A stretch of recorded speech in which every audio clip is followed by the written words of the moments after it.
సాధు సిక్కులంతా సాగిలబడ్డరమ్మా మహారాజు రాజులంతా మొగారిల్లిరమ్మా కోరిక కోరంగా రంగులు పూసినాము ఆశలు తీరంగా ఏకాలు వేసినాము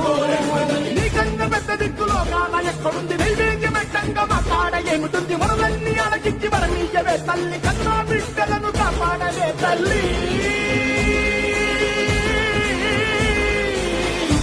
నాకు తెలిసే